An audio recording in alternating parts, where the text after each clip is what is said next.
Pola pikir manusia umumnya mempengaruhi perilakunya.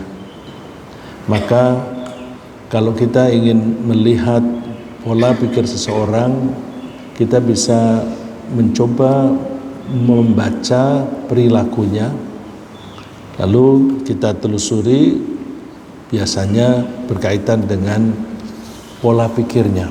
Oleh karena itu kita berusaha membangun pola pikir kita, apapun didasari keimanan kepada Allah. Kalau kita mendasari semua pola pikir kita dan perilaku kita atas keimanan, maka kita berusaha apapun yang kita lakukan itu konsisten dengan keimanan tadi. Atau bisa dikatakan apapun yang kita lakukan, apapun yang kita ucapkan itu bisa ditarik benang merah bersumber pada keimanan tadi. Tapi kalau orang yang tidak beriman, dia pedomannya bisa macam-macam, tapi bukan berpedoman pada ajaran Allah. Pedoman itu bisa bermacam-macam, maka mereka biasanya tidak bisa bersatu karena tidak mempunyai pedoman yang satu. Ada di antara mereka yang orientasinya uang, maka perilakunya hanya mengikuti uang, asal ujung-ujungnya ada duit dia lakukan. Ada yang orientasinya kesenangan, hawa nafsu, maka apapun yang dilakukan itu ujung-ujungnya atau upstreamnya itu hawa nafsu. Oleh karena itu membangun keimanan itu penting. Dan kalau disebutkan oleh Allah bahwa perilaku kita berbeda-beda, pola pikir kita berbeda-beda, itu sebenarnya bawaan dari manusia. Manusia diberi oleh Allah kecerdasan, dan kecerdasan itu diberi oleh Allah kreativitas. Kreativitas itu penting supaya manusia bisa mengatasi masalah kehidupan sehari-hari yang tiap orang masalahnya berbeda-beda dan tiap waktu masalahnya berbeda-beda, maka solusinya mesti berbeda-beda. Oleh karena itu manusia dibekali dengan kreativitas. Tapi kreativitas ini kalau tidak terkendali, dalam hal ini tidak dikendalikan dengan keimanan, maka kreativitas itu menjadi liar. Menjadi liar. Liar itu kata-kata negatif yang kadang-kadang oleh beberapa orang dipositifkan. Liar disebut liberal. Liberal itu bebas. Tapi kalau kita mengacu kepada keimanan, ya apapun yang kita lakukan berdasarkan ketundukan kepada Allah, ya, tunduk kepada Allah. Tunduk itu beda dengan bebas. Bebas, liberal, liar. Nah, oleh karena itu berpegang teguh pada keimanan itu penting. Tapi keimanan itu mesti ada bimbingan. Kalau tanpa bimbingan kita akan sulit menemukan keimanan itu sendiri. Hanya orang yang sangat cerdas dan mendapatkan bimbingan Allah bisa mendapatkan itu tanpa guru, seperti Nabi Ibrahim. Nabi Ibrahim itu lahir di dalam keluarga musyrik, masyarakatnya musyrik, dia tidak punya guru, tapi dia bisa mendapatkan hidayah dari kecerdasannya dan sekaligus dibimbing oleh Allah, mendapatkan taufik. Nah, kita mesti mencari bimbingan. Secara gampang kita membutuhkan guru, tapi guru itu sendiri juga harus mendapatkan bimbingan. Bimbingan yang baik adalah bimbingan dari sumbernya sendiri, yaitu dari Allah. Dan Allah berjanji akan selalu membimbing kita. Jadi, dengan berbagai cara Allah akan berusaha membimbing kita, karena Allah mewajibkan dirinya sendiri untuk membimbing kita. Saya ulang, Allah itu Tuhan Maha Pencipta tidak bisa diatur oleh siapapun, dan siapapun tidak boleh mengatur Allah. Allah lah yang mengatur. Maka kalau Allah membuat ketentuan pada dirinya sendiri, itu Allah mewajibkan dirinya sendiri sebagaimana yang difirmankan oleh Allah, a'udzubillahi minasyaitonir rajim, inna alaina lal huda. Inna alaina lal huda. Diterjemahkan biasanya, sesungguhnya kewajiban kamilah memberi petunjuk. Dari mana kata kewajiban ini? Kok ada kata wajib? Padahal di dalam kalimat bahasa Arabnya nggak ada tuh kata wajib. Inna alaina lal huda. Dalam bahasa Arab, preposisi kata depan atau yang disebut harful jar, huruf jar, itu kalau li berarti sesuatu yang menguntungkan atau yang menjadi milik. Kebalikannya, kalau preposisinya itu ala itu menjadi beban. Di sini Allah menggunakan kata depan ala. Dari kata depan ini kita menangkap ala ini adalah beban yang ditimpakan kepada Allah oleh Allah sendiri. Ya. Saya berikan contoh penggunaan kata li dan ala. Misalnya saya mengatakan inna li alaika alfu rubiyah.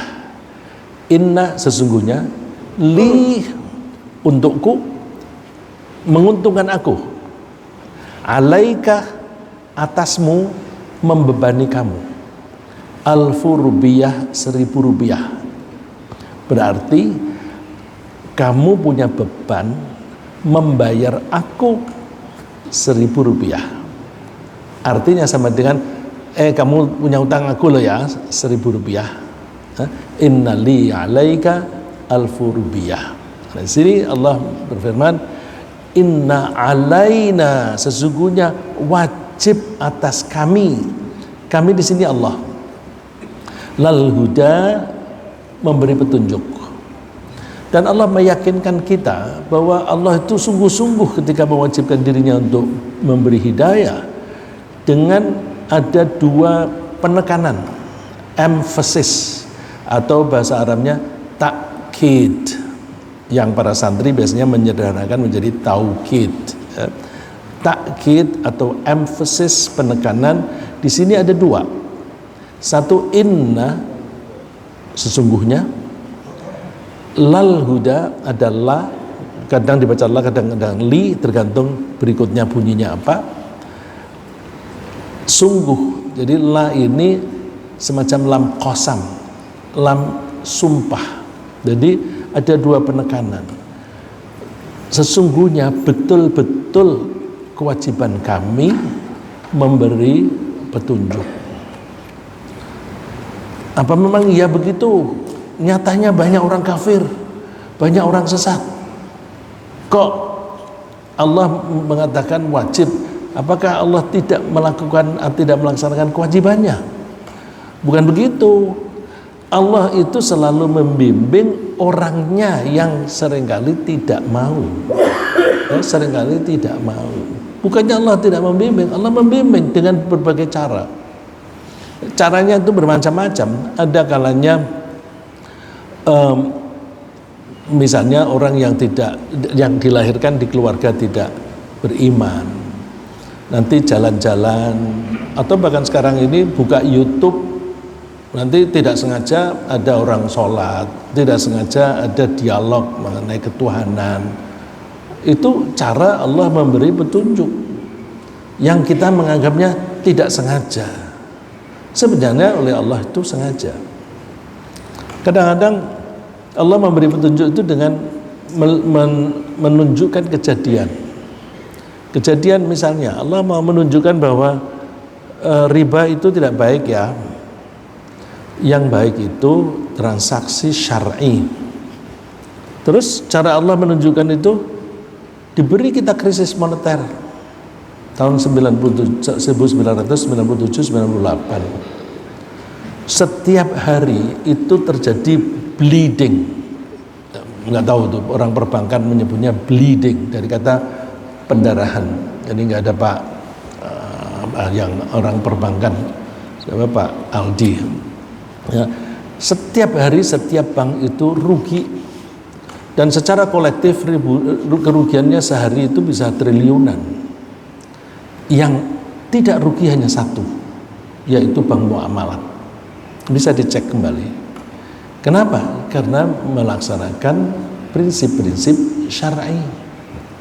Nah, ini kan salah satu cara Allah menunjukkan, lihat nih, cara yang saya bimbingkan kepada kalian adalah cara yang paling baik. Ini bank ini tangguh, tidak mengalami kerugian karena menggunakan prinsip syar'i. Nah, orang-orang jadi melihat, tapi apakah orang-orang itu menjadi beriman? Belum tentu. Bank-bank lain, tidak hanya bank pemerintah, banknya milik non-muslim pun buka cabang syariah. Nah, itu kan salah satu cara Allah memberi petunjuk. Jadi dari waktu ke waktu Allah selalu memberi petunjuk. Cuma kita ini ngeh atau tidak, tahu atau tidak. Maka kita mesti selalu mengasah kecerdasan kita, mengasah atau paling tidak menjaga deh kesensitifan, menjaga kesensitifan perasaan kita, insting kita. Ya, karena bayi itu dilahirkan diberi kecerdasan yang sensitif. Ya, coba perhatikan, semua anak-anak itu kreatif, mau mengembangkan kreativitasnya. Kalau kita ajak bertamu, anak itu akan berusaha pegang ini, pegang itu.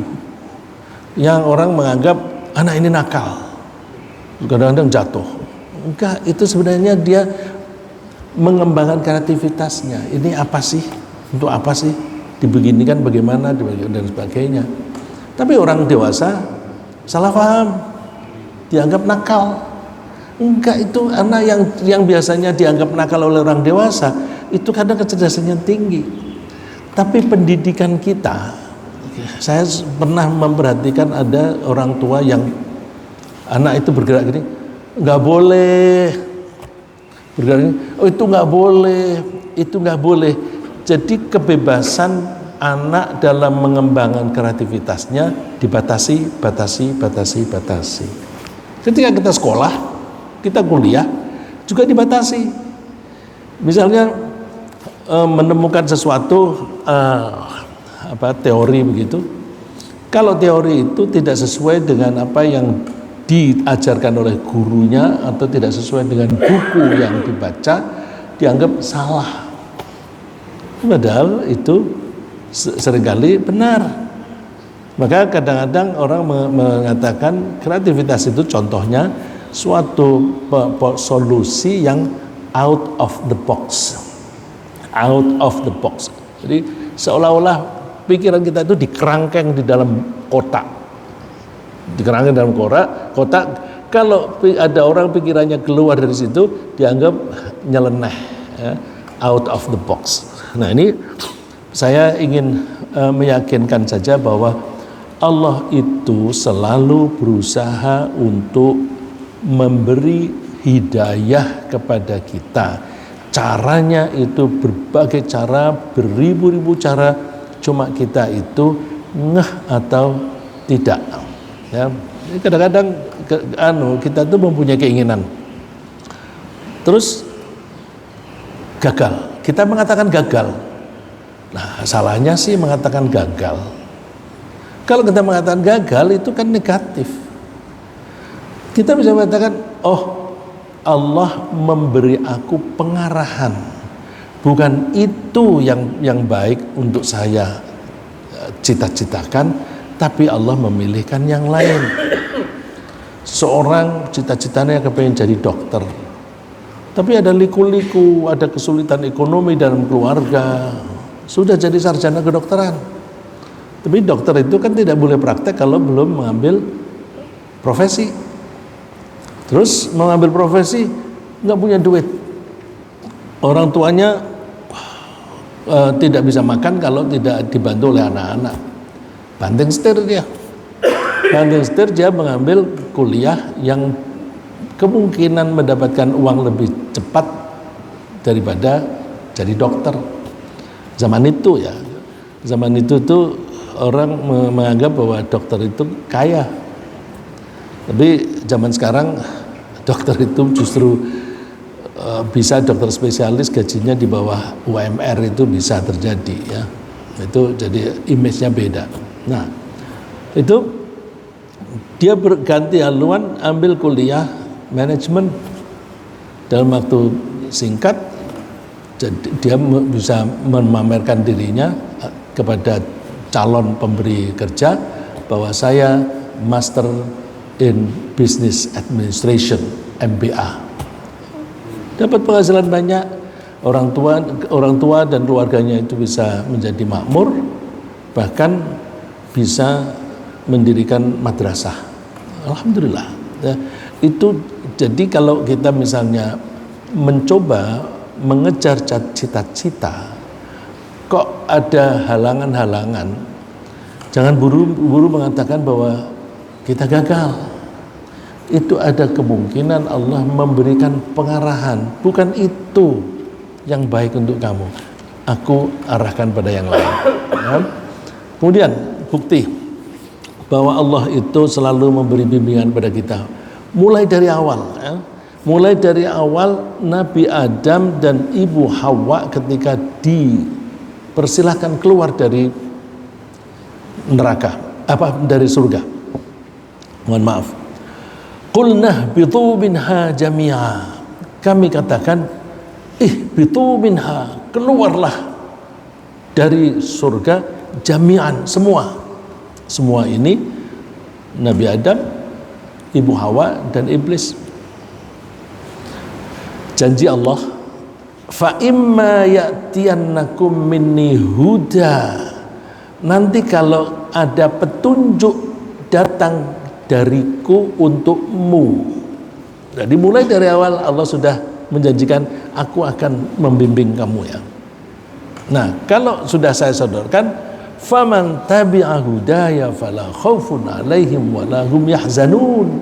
Siapa yang mau mengikuti bimbinganku, maka dia akan merasakan bahagia yang ditandai dengan tidak ada rasa takut dan tidak ada sedih. Tidak ada takut dan tidak ada sedih ini indikasi utama ketika seseorang itu berada di surga. Di surga nggak ada kekurangan apa-apa. Apapun yang dibutuhkan bisa didatangkan. Ya instan langsung diantar. Karena di surga itu ada anak-anak yang bertugas untuk memberi pelayanan. Anak-anak yang meninggal di usia anak-anak, meskipun dia anaknya orang kafir, mereka itu akan masuk dan tinggal di surga, dan mereka selamanya menjadi anak-anak. Nah, dunia anak-anak itu kan menyenangkan. Nah, menyenangkan antara lain mereka memberi pelayanan itu senang ya. Jangan dikira memberi pelayanan itu selalu menyengsarakan. Bahwa kalau ada seorang yang terhormat berada di sini, nanti kan yang berusaha mengambilkan air kan berebut itu, aku saja yang ambil, aku saja, terus membutuhkan apa, kita berebut untuk memberi pelayanan. Nah, jadi anak-anak itu melayani dengan senang hati. Nah, kebutuhannya apapun terpenuhi dan tidak ada yang kurang.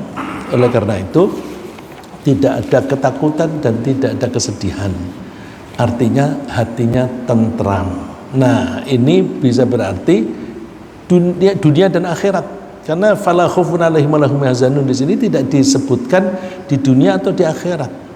Di dunia pun tidak perlu merasa takut dan sedih, apalagi di akhirat. Jadi kalau begitu, siapa yang mau mengikuti petunjukku, maka dia akan hidup tentram, damai, bahagia, baik di dunia maupun di akhirat. Nah, orang di dunia ini kan banyak sekali kejadian-kejadian yang membuat sedih. Misalnya mempunyai anak satu-satunya, kemudian dididik, dibimbing supaya menjadi sarjana yang handal, yang cerdas, yang pandai, yang macam-macam deh, ideal gitu. Terus dibiayai dan diatur supaya anak ini menjadi pinter. Begitu jadi sarjana, wisuda, pulang dari wisuda mati, meninggal, mungkin karena kecelakaan. Sedih apa enggak? Tergantung orang itu mengikuti petunjuk Allah atau tidak.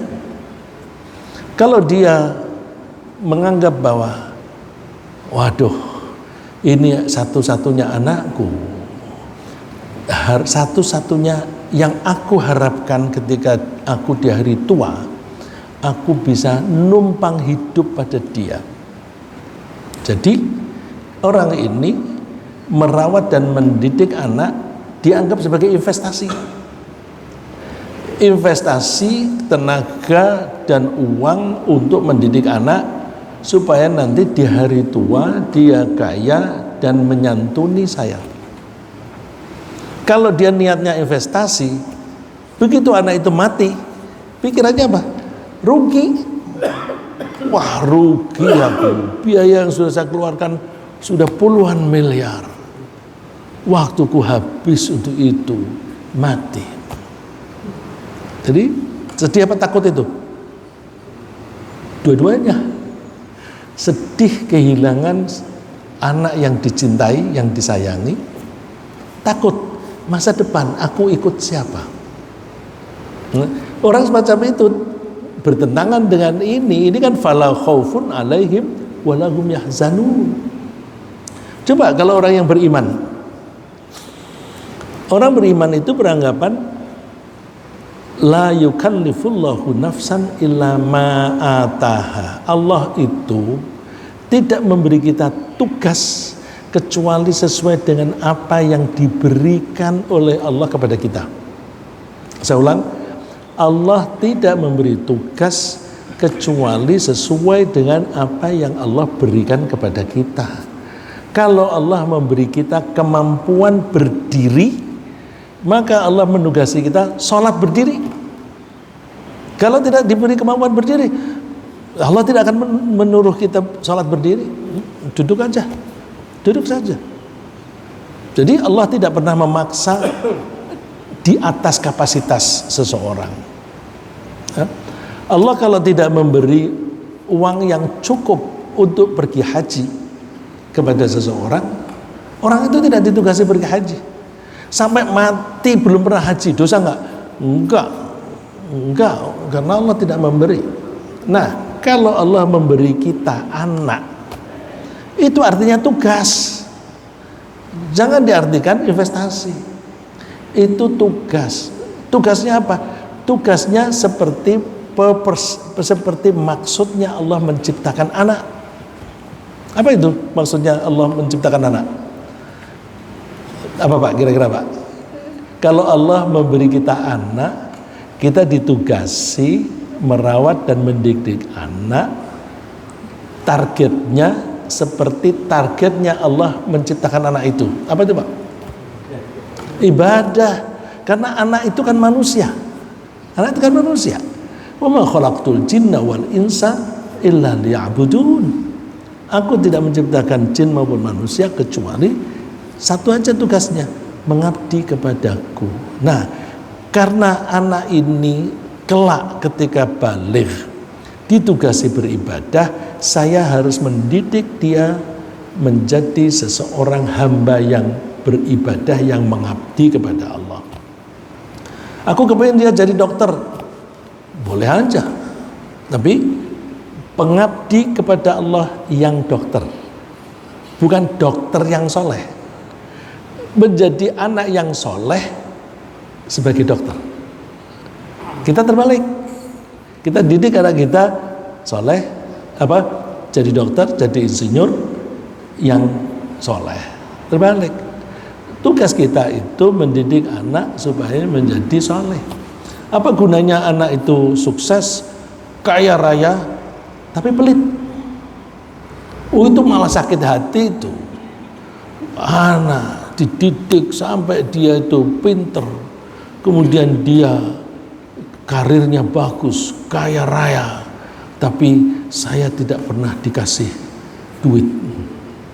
Itu dia menganggap anaknya pelit lah, tidak tahu diri, tidak mau membayar jasa.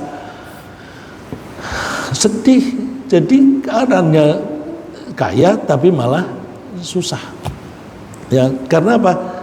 Terbalik atau malah tidak dilaksanakan tugas utamanya. Nah, jadi ketika ada anak, kita menangkapnya ini tugas nih. Kalau itu tugas dari Allah, maka apapun yang kita lakukan, apapun yang kita keluarkan biayanya, itu ada pahalanya. Bandingkan kalau niatnya investasi untuk masa depan saya. Apa yang dikeluarkan itu dengan harapan namanya investasi kan, yang dikeluarkan sekarang nanti mendapatkan return, kembalian yang lebih besar. Itu investasi. Tapi kalau tugas, ya udah tugasku ini butuh biaya berapa? Ya karena itu tugas, maka berapapun biaya asal aku bisa melaksanakan tugas saya keluarkan. Jadi apapun yang dilakukan oleh orang tua, biaya berapapun yang diberikan untuk anak ini semuanya menghasilkan pahala. Terus kalau anak itu mati gimana? Tugas saya selesai. Jadi begitu anak mati, ya udah, aku diberi anak berarti aku diberi tugas. Sekarang anakku dipanggil oleh Allah, artinya tugas saya selesai. Coba beban mentalnya besaran mana ya? Yang satu menganggap, aduh rugi aku sudah mengeluarkan biaya banyak pengorbanan tapi mati. Yang satu, ya memang aku mengeluarkan biaya banyak, tapi itu kan tugas. Kalau dia sudah tidak ada, berarti tugas saya selesai. Ada beban mental nggak? Nggak ada. Jadi kalau kita mengikuti keimanan kepada Allah, hidup ini tidak perlu takut dan tidak perlu sedih. Fala khaufun alaihim walahum yahzanun. Ya, kita ini milik Allah. Kita akan kembali kepada Allah. Anak juga milik Allah dan kembali kepada Allah. Inna lillahi wa inna ilaihi raji'un. Suka-suka Allah. Terus ridho kita kepada keputusan Allah. Ridho kepada keputusan Allah itu rukun iman yang ke-6. Nah, di dunia saja merasakan ketentraman hati, apalagi besok di akhirat. Jadi kalau Allah memberi hidayah kepada kita, kita langsung tangkap. Oke, saya pakai itu. Ya, kalau tidak kita sendiri yang rugi. Terus ketika Allah memberi kita hidayah, hidayah itu bermacam-macam. Hidayah itu ada yang langsung diberikan oleh Allah langsung ke jiwa kita. Pikiran kita merasa cocok dengan ajaran Allah, dengan bimbingan Allah, dengan pengarahan Allah. Cocok, wah cocok aku. Hati kita bisa menerima, ya itu sejalan dengan apa yang saya inginkan. Jadi ada rasa kecocokan dalam pola pikir, dalam perasaan dan sebagainya. Kecocokan itu adalah hidayah yang terjemahannya taufik.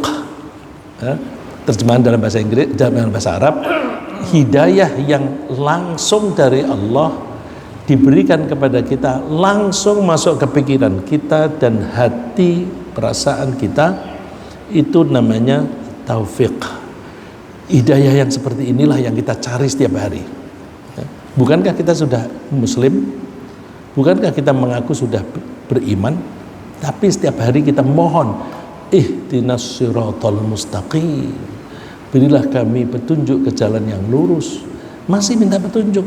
Loh, kan kamu sudah Islam, ngapain minta hidayah? Aku minta hidayah, bimbingan yang langsung ke pikiran dan hati saya.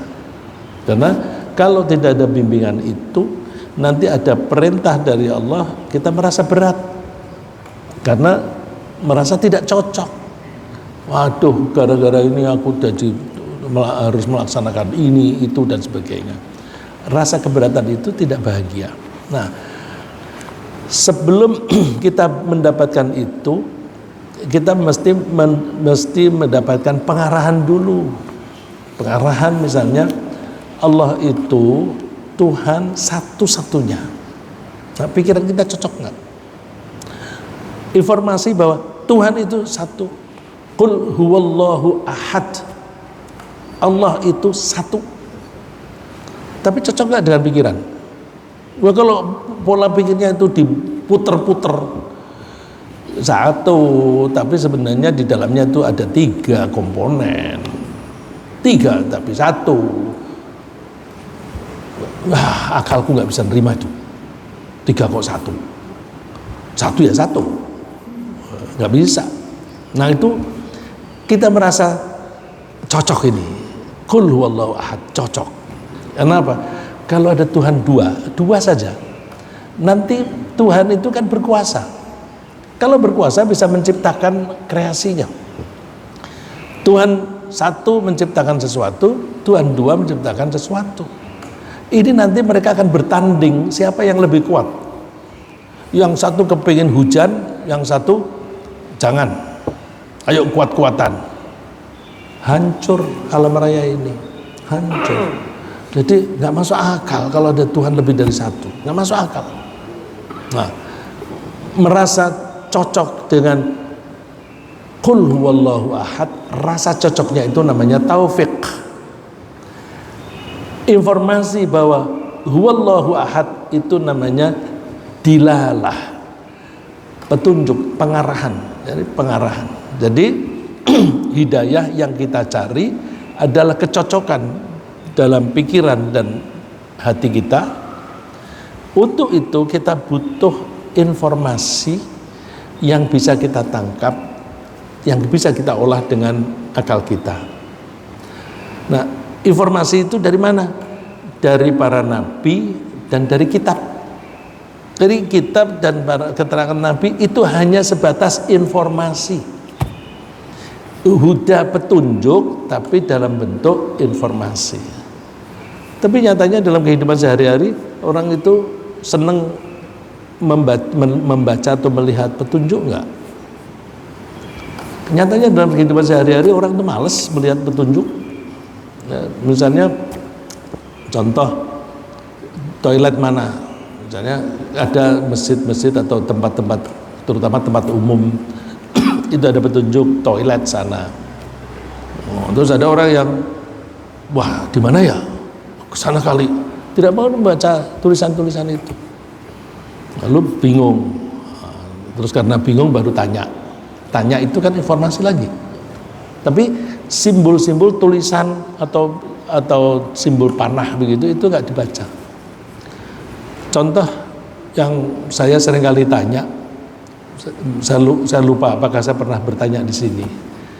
Coba bapak-bapak, ibu-ibu, kalau ada petunjuk arah Monas ke kanan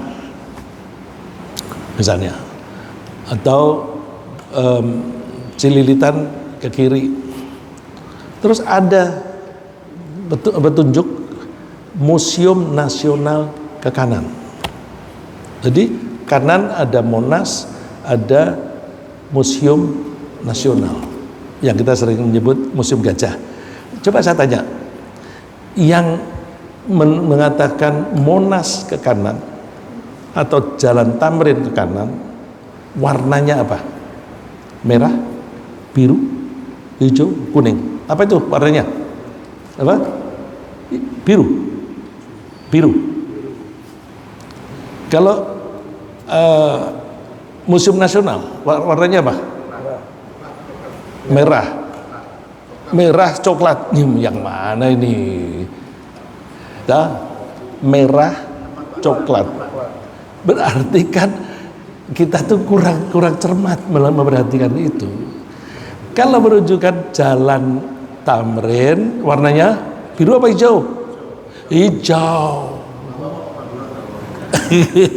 Hijau. Tapi kalau kita menjawab yang lain, berarti kan kurang memperhatikan. Kalau museum nasional itu tempat budaya, itu warnanya coklat. Itu saya hanya mau sekedar menunjukkan bahwa simbol-simbol, tanda-tanda petunjuk itu kan petunjuk. Itu kita nggak peduli. Padahal kita jalan aja tuh, wah kelihatan itu karena cukup tinggi dan besar. Bagaimana kalau petunjuknya itu berupa buku Al-Quran? Buku Al-Quran, siapa yang peduli? Nggak mau buka. Wong yang sudah jelas, tinggal nggak usah buka-buka tuh kelihatan, itu aja nggak dilihat. Apalagi Quran. Maka Rasulullah itu mengeluh dan disebutkan di dalam Al-Quran. Wa qala ar-rasulu ya Rabbi inna qaumi ittakhadhu hadzal Qur'ana mahjura. Rasul berkata, Tuhan, kaumku tidak mau menyapa Al-Quran. Kaumku tidak mau menyapa Al-Quran. Tidak mau menyapa. Menyapa itu kan bertingkat-tingkat. Yang paling parah, tidak punya buku Quran di rumah. Terus ada beli, tapi 10 tahun masih tetap baru, nggak pernah dibuka. Atau dibaca, tapi hanya dibaca, tidak pernah berusaha memahami apa artinya. Jadi, kalau itu warnanya coklat, artinya apa? Oh, itu tempat budaya. Itu kan mencoba memahami. Nah, kita selama ini, wah, warnanya apa ya? Nggak peduli warnanya apa, karena tidak berusaha mengetahui maknanya itu apa. Apalagi Al-Quran. Ya, jadi mohon maaf kalau ada yang tersinggung. Ya, namanya pengajian itu memang mencari ketersinggungan. Ya, saya tidak boleh menyinggung orang, tapi kalau ada orang merasa tersinggung, itu bagus. Ya, kalau saya berusaha menyinggung seseorang, itu hatinya yang ada penyakit. Ya, tapi kalau saya mengatakan begini kan umum begini, terus, waduh, aku tersinggung. Makin banyak tersinggung, makin baik.